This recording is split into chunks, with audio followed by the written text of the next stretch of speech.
ሰላም ጤና ይስጥልን ውድ ቻናል ቤተሰቦች ዶክተር ከበደ ነኝ። ዛሬም እንደተለመደው በሌላ ርዕሰ ጉዳይ ወደ እናንተ መጥቻለሁ። የዛሬው ርዕሰ ጉዳይ ውሃ ስንጠጣ ምንሰራቸው ስህተቶች ምንድናቸው የሚሉትን እንመለከታለን። አብራችሁን ቆዩ። ለዚህ ቻናል አዲስ የሆናችሁ ላይክ፣ ኮሜንት፣ ሰብስክራይብ በማድረግ ቻናሉን ተቀላቀሉ። ወደ ርዕሰ ጉዳይ ከመሄዴ በፊት አንድ ሰው በቀን ውስጥ ምን ያክል ውሃ መጠቀም አለበት የሚለውን እንመለከታለን። አንድ ሰው በቀን ውስጥ በአማካይ 8 ብርጭቆ ውሃ መጠቀም አለበት። ግን ይሄ ለሁሉም ሰው አይደለም፣ ቦታውም ይወስነዋል። ሞቃታማ አካባቢ ያለው ሰው ከ8 ብርጭቆ በላይ ሊጠቀም ይችላል። የጤና እክል ያለበት ደግሞ ከዛ በታች ሊጠቀም ይችላል። ለምሳሌ የጤና እክል ያለበት፣ የልብ ችግር ያለበት ሰው፣ የኩላሊት ችግር ያለበት ሰው የሚወስደው የውሃ መጠን ዝቅተኛ ነው ማለት ነው እና አክቲቭሊ ስራዎችን እየሰራን ካለን የምንወስደው የውሃ መጠን ከፍ ይላል። ምንም እንቅስቃሴ ማናረግ ከሆነና በጣም ብዙ ስራ ማንሰራ ከሆነ ደግሞ የምንወስደው የውሃ መጠን ያነሰ ነው የሚሆነው ማለት ነው።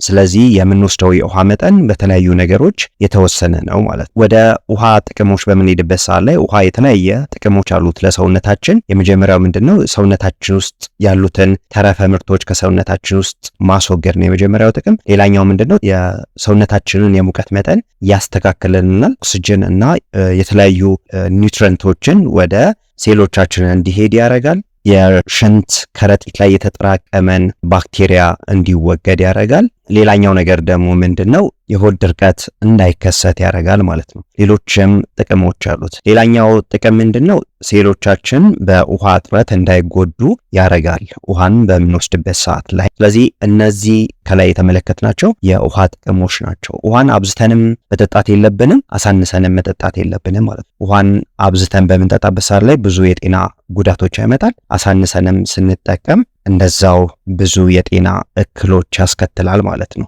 ከ30 ደቂቃ ወር ከ40 ደቂቃ ምግብ ከመመገባችን በፊት ውሃ ብንጠጣና ከዛ ምግብ ብንመገብ የምንወስደው የምግብ መጠን ያነሰ ይሆናል ማለት ነው። ስለዚህ ለክብደት መቀነስም ትልቅ አስተዋጽኦ አለው ውሃ በምንወስድበት ሰዓት ላይ። ፊዚካል አክቲቪቲ በምናደርግበት ሰዓት ላይ በጥሩ ያንን ፐርፎርማንስ እንድናረግ ይረዳናል ውሃ ማለት ነው። ውሃ ኤነርጂ ይሰጠናል እና አእምሯችን በስርዓት ተግባሩን እንዲያከናውን ያደርጋል። ሌላኛው ሰውነታችን ውስጥ ትንሽ የውሃ እጥረት በሚከሰትበት ሰዓት ላይ ሰውነታችን ውስጥ ብዙ ነገር ይከሰታል። ያም ምንድነው የሚከሰተው? ከፍተኛ የሆነ ድካም ይኖራል። የባህሪ አለመረጋጋት ወይም መነጫነጭ ነገር ይከሰታል። ኮንሰንትሬትድ አድርገን የሆነ ነገር ላይ ያንን ስራ እንዳንሰራ ያደርገናል እና ራስ ምታትም ያስከትላል ማለት ነው ውሃ በስርዓቱ ባለመውሰዳችን ምክንያት። ስለዚህ ውሃ ለሰውነታችን በጣም ጠቃሚ ነገር ነው ማለት ነው። ሌሎቹ ምግቦች እንደሚጠቅሙንላ እነ ካርቦሃይድሬት እና ፕሮቲን እና ፋት እንደሚጠቅሙንላ ውሃም ለሰውነታችን በጣም ጠቃሚ ነገር ነው ማለት ነው። ስለዚህ ውሃ ስንጠጣ የምንሰራቸው ስህተቶች ምንድናቸው የሚሉትን እንመልከት። የመጀመሪያው ውሃን ቆመን መጠጣት ነው። ውሃን ቆመን ስንጠጣ ምን እንደሚከሰተው እሱን እንመለከታለን። ቤት ውስጥ ምንድነው ብዙ ጊዜ የሚደረገው? ቆመን ውሃ በምንጠጣበት ሰዓት አረ እናንተ ሰዎች ቁጭ ብላችሁ ውሃ ጠጡ ይባላል። ትን ይላችኋል ነው የሚባለው አይደለ? ስለዚህ ትን ከማለት በዘለለ ሌላም ጉዳት አለው። ያ ምንድነው? ውሃን ቆመን በምንጠጣበት ሰዓት ላይ ውሃው ቀጥታ ወደ ታችኛው የአንጀታችን ክፍል ይሄድና አንጀታችን ውስጥ የምግብ መፈጨት ሂደትን ያዘገያል። ሌላኛው ነገር ደግሞ ምንድነው? ወደ ሴሎቻችን በስርዓቱ እንዳይገባ ያደርጋል። ይህም በሚያደርግበት ሰዓት ላይ ከውሃ ማግኘት የሚገባንን ጥቅም በስርዓቱ አናገኝም ማለት ነው። ስለዚህ ቁጭ ብለን ውሃ መጠጣት መልካም ነገር ነው። ሌላኛው ውሃን ይተካልናል ብለን አንዳንድ መጠጦችን እንጠጣለን። ለምሳሌ ውሃ ጠምቶኛል ተብሎ አልኮል ይጠጣል። አልኮል በባህሪው ምንድነው የሚያደርገው? ሽንት ብዙ እንድንሸና ነው የሚያደርገን። ስለዚህ ውሃን አይተካልንም።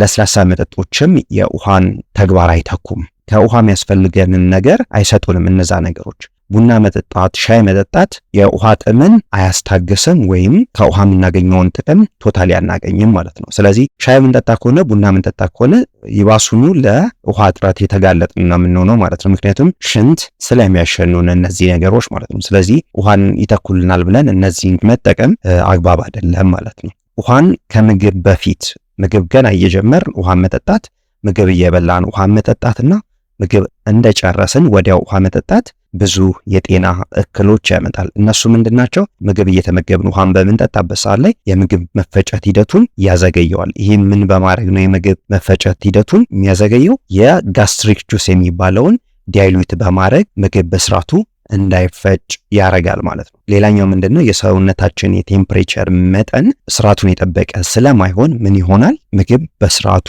አይፈጭም ማለት ነው። ስለዚህ ምንድነው ማድረግ ያለብን? ምግብ ከመመገባችን ከ30 ከ40 ደቂቃ በፊት ወይም ምግብ ከተመገብ ከ1 ሰዓት ከ2 ሰዓት በኋላ ነው ውሃ መጠጣት ያለብን ማለት ነው። ሌላኛው በጣም የቀዘቀዘ ውሃ መጠጣት ነው። በጣም የቀዘቀዘ በረዶ የሆነ ውሃ በምንጠጣበት ሰዓት ላይ ሞቃት አካባቢ ላይ ሆኖ ያንን ተግባር የሚያደርግ ወይም በጣም የቀዘቀዘ ውሃ በሚጠጣበት ሰዓት ላይ ምንድነው የሚያደርገው? ጥምን ያረካልናል። ግን ትክክለኛ ቴምፕሬቸር ያልሆነ ወይም በጣም የቀዘቀዘ ውሃ መጠጣት ብዙ የጤና እክሎች ያመጣል። እነሱም ምንድናቸው? የምግብ መፈጨት ሂደትን በጣም ያዘገያል። ቀዝቃዛ ውሃ በመጠጣታችን በጣም ከልክ ያለፈ ቅዝቃዜ ያለው ውሃ በሚጠጣበት ሰዓት ላይ የጉሮሮ ህመምም ያመጣል። ሌላኛው ነገር ደግሞ ምንድነው? የልብ ምታችንንም በጣም ይቀንሰዋል ማለት ነው። ስለዚህ በጣም የቀዘቀዘ ውሃ መጠጣት ማቆም አለብን። ሌላኛው ከልክ ያለፈ ውሃ መጠጣት፣ በጣም ብዙ ውሃ በቀን ውስጥ መጠጣት፣ እሱም ሌላ ጉዳት አለው ማለት ነው። ከልክ ያለፈ ውሃ መጠጣት ምን ያስከትላል? ወተር ቶክሲሲቲ የሚባል ነገር አለ። እሱን ያስከትላል። ወተር ቶክሲሲቲ ምን ያመጣል? ሶዲየም የሚባለው ንጥረ ነገር በጣም እንዲያንስ ያደርጋል። ሶዲየም በማነሱ ደግሞ ብዙ የሚመጡ ችግሮች አሉ። ሃይፖናትሪሚያ እንለዋለን። ሶዲየም በሚያንስበት ሰዓት ላይ ሌሎችንም ንጥረ ነገሮች በጣም እንዲያንሱ ያደርጋል። ስለዚህ ይሄ በሚሆንበት ሰዓት ሴሎቻችን የማበጥ ነገር ይከሰትባቸዋል። አእምሯችን በስርዓት ተግባሩን እንዳይከውን ያደርገናል ማለት ነው። ከመጠን አሳልፈ የምንጠጣ ከሆነ ጨው ከሰውነታችን ውስጥ እያነሰ ይመጣል። ስለዚህ ያ ጨው ሲያንስ ደግሞ ሴሎቻችን ከዛ ጨው የሚያገኙትን ተግባር በስርዓቱ ማግኘት አይችሉም ማለት ነው። ሌላኛው ውሃ ስንጠጣ የምንሰራው ስህተት ምንድነው? በአንድ ትንፋሽ በጣም ብዙ ውሃ መጠጥ። በአንድ ትንፋሽ ብዙ ውሃ በምንጠጣበት ሰዓት ላይ የመጀመሪያ የሚከሰተው ነገር ምንድነው? ሆዳችን ላይ ምቾት አለመሰማት አለ። ሌላኛው ነገር ደግሞ ምንድነው? ከውሃ ማግኘት ያለብንን ጥቅም አናገኝም።